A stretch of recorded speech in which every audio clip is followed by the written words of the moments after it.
श्वेलनीलगलं परश्वदधारिणं मृगधारिणं चन्द्रशेखरमाश्रये मम किं करिष्यति वै यमः।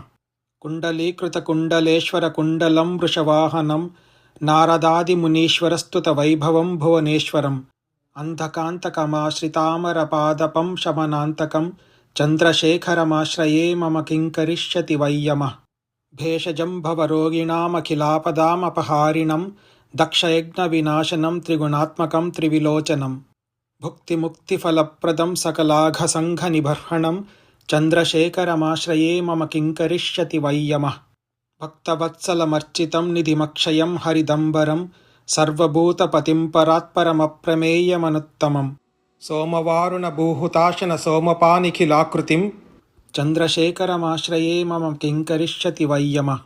विश्वसृष्टिविधायिनं पुनरेव पालनतत्परं संहरं तमपि प्रपञ्च